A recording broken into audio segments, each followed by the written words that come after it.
Welcome back dear student. स्वागत है आपका ये लेक्चर सीरीज एम्प्लॉयमेंट लॉ के अंदर। जो हमने लास्ट टॉपिक स्टार्ट किया था वो था आपका trade union act. Trade union act के अंदर हमने अभी दो स्टेप पढ़ी थी। फर्स्ट स्टेप हमने पढ़ी थी कि ट्रेड यूनियन का इंट्रोडक्शन। सेकंड स्टेप के अंदर हमने देखा था रजिस्ट्रेशन ऑफ ट्रेड यूनियन। उसमें हमने सेक्शन 10 तक हमने पढ़ा था।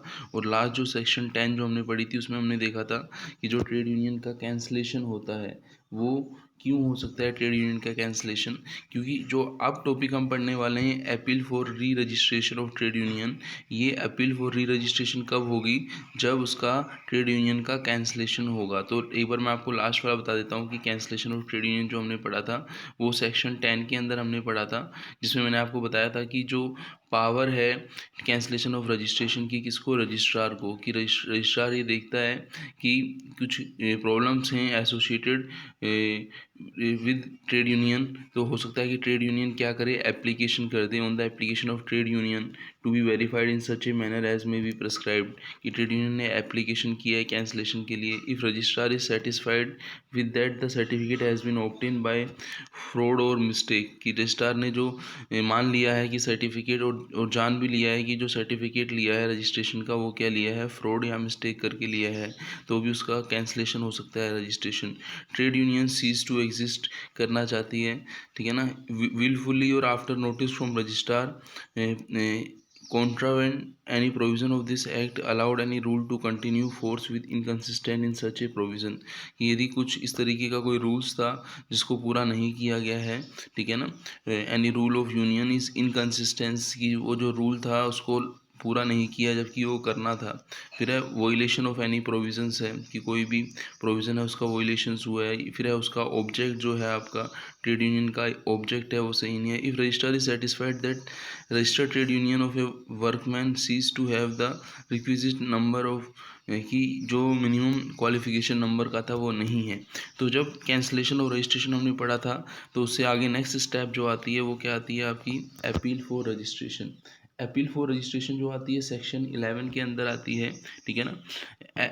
जो अपील कौन कर सकता है? Any person who is agreed by the refusal of the registrar to register a trade union और बाय विड्रॉवल और cancellation of certificate of registration. तो यहाँ पे जो है रजिस्ट्रेशन की जो अपील है वो कोई भी पर्सन विद इन 60 डेज कर सकता है, ठीक है ना। विद इन 60 डेज वो क्या कर सकता है? अपील कर सकता है। किसके लिए? The appeal must be made within a 16 days of the date on which registrar pass the order against which the appeal is made. और यहाँ पे हम ये भी बात करेंगे कि जो रजिस्टर्ड ऑफिस है, रजिस्टर्ड ऑफिस का जो कि एड्रेस है उसकी यदि हम बात करें, यदि उसमें कुछ चेंज हुआ है, all communication and notice to a registered trade union may be address to it registered office. Notice of any change in address of head office shall be within a 14 days of such change of registrar in a writing. कि यदि किसी ने office registered office में कुछ changes हुआ है उसके बाद तो उसका जो एड्रेस है उसको with in a 14 days communicate करना है। किसको? रजिस्ट्रार को राइटिंग में, लिखित में आपको देना है। फिर हम देखेंगे right and obligation. Right and obligations का मतलब ये हुआ कि राइट्स क्या हैं और ऑब्लिगेशन का मतलब है क्या लाइबिलिटी हैं। अब किसकी बात करेंगे हम? ट्रेड यूनियन की हम बात करेंगे। The general fund of a registered trade union shall not spend any other object other than following namely. कि जो हम बात करेंगे कि object which general fund may be spend. Section 15 जो बताती है कि हमने जो जनरल फंड को खर्च करना है वो हम किस किस पे खर्च कर सकते हैं, तो उसकी लिस्ट यहाँ पे दी हुई है। पेमेंट ऑफ सैलरी में, अलाउंसेस में, expenses to the office bearer of trade union में हम खर्च कर सकते हैं। Payment of expenses for administrative और ऑडिट के लिए हम खर्च कर सकते हैं।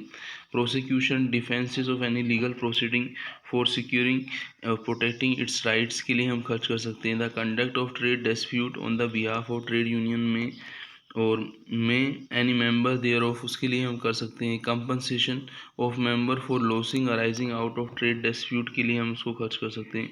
अलाउंसेस टू द मेंबर और their dependent on account of death old age, sickness, accident, unemployment के केस में हम क्या कर सकते हैं, खर्च कर सकते हैं। तो ये हमने बताया है कि कहाँ कहाँ पे हम जो है जनरल फंड को क्या कर सकते हैं, खर्च कर सकते हैं। इसके अलावा हम देखें the issue of the undertaking of liability under policy of assurance of living member, कि यदि हमने कोई लिविंग मेंबर के लिए कोई पॉलिसी ले रखी है, कोई इंश्योरेंस इंश्योरिंग कर रखा है अगेंस्ट सिकनेस या एक्सीडेंट या अनएम्प्लॉयमेंट, तो उस पर भी हम खर्च कर सकते हैं। फिर हमने देखा कि provision for education, social and religious benefit के लिए भी हम मेंबर के लिए खर्च कर सकते हैं, और पब्लिकेशन ऑफ लेबर जर्नल में भी हम क्या कर सकते हैं, जनरल फंड का अमाउंट जो है वो हम खर्च कर सकते हैं। अब हम बात करेंगे ए रजिस्टर्ड ट्रेड यूनियन में कंस्टिट्यूट सेपरेट फंड। जब हम बात करेंगे सेपरेट फंड, पहले तो हमने जनरल फंड की बात की थी, अब हम बात करेंगे किसकी, सेपरेट फंड की। अब क्वेश्चन ये बनता है कि सर ये जो आपका सेपरेट फंड होता है, जनरल फंड होता है, इसमें क्या डिफरेंस होता है। देखो, जब हम बात करेंगे कि जो जब जब सेपरेट फ़ंड की बात आती है, तो सेपरेट फ़ंड हमने पर्टिकुलर किसी स्पेशल पर्पस या ऑब्जेक्ट के लिए बना रखा होता है, ठीक है ना। मोस्टली देखा जाता है कि पॉलिटिकल पर्पस के लिए हम क्या बनाते हैं, सेपरेट फ़ंड बनाते हैं, ठीक है ना। तो a registered trade union may constitute a separate fund for political purpose from the continuous separating for or made to the fund. The contribution of this fund shall be made और note भी compulsory, कि आप उसमें political fund के अंदर पैसा रखें, compulsory नहीं है, ऑप्शनल है, आप चाहें तो वो पैसा रख सकते हैं। जैसे कि आप देखें तो इस फंड के अंदर जो पैसा रखा जाता है वो किसी रखा जाता है, होल्डिंग ऑफ पॉलिटिकल मीटिंग के लिए रखा जाता है, डिस्ट्रीब्यूशन ऑफ पॉलिटिकल लिटरेचर के लिए रखा जाता है, रजिस्ट्रेशन ऑफ इलेक्टर या selection of candidate for any legal any any legislatively body के लिए हमने रखा है, एनी मीटिंग या distribution of literature in support of any candidate के लिए रखा जाता है, payment of any expenses incurred by the candidate prospective candidate for election as a member के लिए पैसा रखा जाता है। तो यदि कोई ट्रेड यूनियन क्या रखती है, कोई अमाउंट रखती है, किसके लिए, separate fund for political purpose के लिए रखती है, तो उसका कहाँ कहाँ यूज़ कर सकती है, हमने उसको यहाँ पे देखा।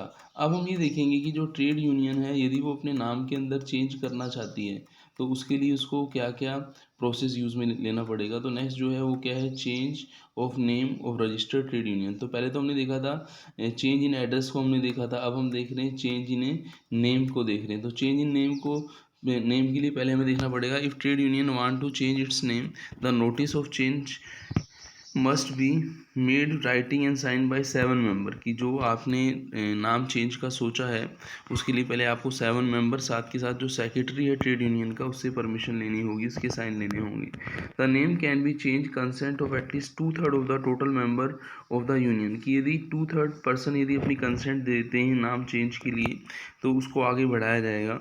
On getting the notice the registrar shell change in the name if he satisfied that the propose name is not identical with the name of existing trade union, कि जो हमने नेम में चेंज किया है वो किसी एग्जिस्टिंग मतलब विद्यमान ट्रेड यूनियन के नाम से मिलता जुलता नहीं हो, तो रजिस्ट्रार जो है सेटिस्फाइड हो जाते हैं। यदि नहीं मिल रहा है तो वो परमिशन दे देते हैं, ठीक है ना। All requirement in respect of change in name have been comply with, और जो भी रजिस्ट्रार चाहते हैं कि रिक्वायरमेंट जो नेम चेंज की हैं उनके साथ ये चीज़ें करें, तो वो भी यहाँ पे उनको बताना होगा कि अल्ट्रेशन ऑफ नेम जो किया है, ठीक है ना, उसका पर्पस क्या है, ऑब्जेक्ट ऑफ क्या है, तो वो सब चीज़ें वहाँ पे उनको क्लियर करनी होती हैं, ठीक ठीक है ना। तो हमने ये जो चीज़ें हमने पहले भी पढ़ी थी, अल्ट्रेशन इन नेम सेक्शन 7 में, power to call for the further particulars, याद हो आपको, सेक्शन 7 के अंदर हमने पढ़ा था, जो लास्ट जो हमने वीडियो देखी थी उसके अंदर। अब हम बात करेंगे अमालगमेशन ऑफ ट्रेड यूनियन। पहले तो क्वेश्चन बनता है कि सर ये अमालगमेशन क्या होता है। अमालगमेशन का मीन्स होता है एकीकरण। एकीकरण का मतलब होता है मिलना। जब कुछ ट्रेड यूनियन आपस में मिलती हैं तो उसको हम क्या बोलते हैं, अमालगमेशन ऑफ ट्रेड यूनियन बोलते हैं। तो यहाँ पे आप ये देखें कि जब एक ट्रेड यूनियन किसी दूसरी ट्रेड यूनियन के साथ मिल रही है तो उसको हम क्या बोलेंगे, अमालगमेशन ऑफ ट्रेड यूनियन बोलेंगे। अब ये जो अमालगमेशन ऑफ ट्रेड यूनियन होता है ये कैसे होता है इसको समझते हैं।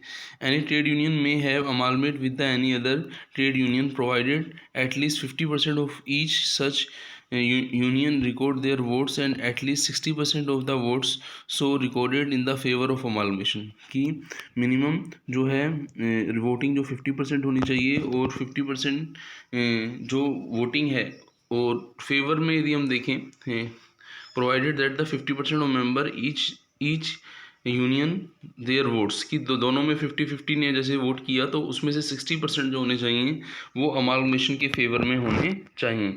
और यदि वो फेवर में है, a notice of amalgamation sign by at least 7 member and secretary of each amalgamating unit, जैसे हमने नाम चेंज में भी 7 मेंबर और सेक्रेटरी का नाम लिया था, यहाँ पे भी वही है कि उनका साइन होगा, ठीक है ना। और अमालगमेशन का जो रजिस्ट्रेशन, अमालगमेशन के बाद रजिस्ट्रेशन होगा। Amalgamation trade union shall come in operation, और अमालगमेटेड का मतलब ये हुआ कि नई ट्रेड यूनियन जो है वो एक्सिस्टेंस में फिर आ जाएगी। तो हमने ये पढ़ा अमालगमेशन, यदि हम किसी दूसरी ट्रेड यूनियन के साथ जुड़ना चाहते हैं तो उसके जो जुड़ने की प्रोसेस है, अमालगमेशन की प्रोसेस है, उसको हमने समझा। अब हम बात करेंगे जो नेक्स्ट जो है वो है dissolution of a registered trade union. Dissolution का मतलब ये हुआ है कि बंद करना, कि हम किसी ट्रेड यूनियन को क्या करना चाह रहे हैं, क्लोज करना चाह रहे हैं। तो डिसोल्यूशन के लिए क्या प्रोसेस है देखते हैं। When registered trade union is dissolved, notice of dissolution signed by 7 member and by the secretary of the trade union shall within a 14 days, कि जो 7 मेंबर और सेक्रेटरी थे वही लिमिट जो हमने पहले भी पढ़ी थी, जो हमें अमालगमेशन में भी 7 मेंबर 1 सेक्रेटरी और जो अपना नेम चेंज में भी था। अब डिसोल्यूशन में भी वही 7 मेंबर और 1 सेक्रेटरी क्या करेंगे, within A 14 days of dissolution वो रजिस्ट्रार को क्या करेंगे, एप्लीकेशन सेंड करेंगे डिसोल्यूशन की। और रजिस्ट्रार जो यदि सेटिस्फाइड हो जाता है कि जो डिसोल्यूशन है as per rule of trade union है, तो वो क्या कर देता है, डिसोल्यूशन को विद इफेक्ट सच डेट वो क्या कर देता है, अलाउ कर देता है। Where the dissolution of the trade union has been registered and rule of the trade union not provided distribution of fund, trade union on dissolution the registrar shall divide the fund among the members in such a manner as may be prescribed। अब क्या होगा, कभी कभी dissolution की application के साथ ये नहीं बताया जाता कि जो हम डिसोल्यूशन करने जा रहे हैं उस डिसोल्यूशन के अंदर जो फंड हैं उनका कैसे डिवाइडेशन होगा। तो रजिस्ट्रार जो भी प्रेस्क्राइब्ड मैनर है उसके अकॉर्डिंग फंड का डिवाइडेशन कर सकता है। फिर हम बात करेंगे submission of return. Submission of return का मतलब ये हुआ कि जो भी ट्रेड यूनियन ने वर्किंग की है, जो भी प्रेस्क्राइब टाइम है उसके लिए जो भी हमने स्टेटमेंट बनाए हैं, उन स्टेटमेंट का जो भी ऑडिट हुआ है, उसकी जो भी रिसिट्स हुई हैं, जो हमें सब्सक्रिप्शन की रिसिट्स, जैसे हमने देखा था कि सब्सक्रिप्शन मिला है, ठीक है ना, मेंबर से मिला है, तो उसकी सारी इन्फॉर्मेशन हमें क्या देनी है, ट्रेड यूनियन को year ending 31st day of the December next preceding such prescribe date of the assets and liabilities of trade union existing on 31st day of the December, की जो भी कैलेंडर ईयर के अंदर उन्होंने transaction किए हैं books of account में, चाहे वो सब्सक्रिप्शन के बारे में हो, जो असेट्स लायबिलिटीज़ के बारे में हो, तो उसका एक स्टेटमेंट बनाना है और वो किसको सबमिट करना है, प्रेस्क्राइब्ड फॉर्म में रजिस्ट्रार को सबमिट करना है। अब ये जो स्टेटमेंट बनेगा उसके साथ आप ये देखें कि जो ऑफिस बियरर था, ऑफिस बियरर क्या है होगा, together with the general statement there shall be send to the registrar a statement following change of office bear made by the trade union during the years, की office bearer क्या करेगा, वो उसको registrar को भेजेगा, जो कॉपी थी उसको रजिस्ट्रार को भेजेगा, डिस्पैच करेगा रजिस्ट्रार को, ठीक है ना। और जो भी कॉपी होगी रजिस्ट्रार उस ट्रेड यूनियन से जो मिलेगी उसको 15 days of making of alteration वो उसको चेक करेगा, ठीक है ना। और उसके बाद वो क्या करेगा, वो अलाउ करेगा, क्या अलाउ करेगा कि जो मैंने डॉक्यूमेंट्स को एग्जामिन कर लिया है और मैं ऑथोरिटी देता हूँ कि जो अकाउंट से मैंने इंस्पेक्ट कर लिए हैं, जो बुक्स हैं, रजिस्टर हैं, जो अदर डॉक्यूमेंट्स हैं ट्रेड यूनियन की, उसको मैंने क्या कर लिया है, वेरीफाई कर लिया। और उसके बाद वो परमिशन दे देते हैं कि जो इनका जो बुक्स ऑफ अकाउंट है वो ट्रू एंड फेयर व्यू दे रहा है। तो ये हमने सबमिशन ऑफ रिटर्न के अंदर करना है। तो हमने इस लेक्चर के अंदर यही पढ़ा कि ट्रेड यूनियन का डिसोल्यूशन कैसे होता है, सबमिशन ऑफ रिटर्न कैसे होता है, अमालगमेशन कैसे होता है, चेंज कैसे होता है ट्रेड यूनियन के नेम के अंदर। फिर हमने देखा कि उसके राइट्स जो जिसको हम ऑब्लिगेशंस भी बोलते हैं वो क्या क्या हैं, ठीक है ना, रजिस्टर्ड ऑफिस क्या है, appeal for registration with in 60 days करनी होती है। तो मिलते हैं नेक्स्ट लेक्चर में। थैंक्स।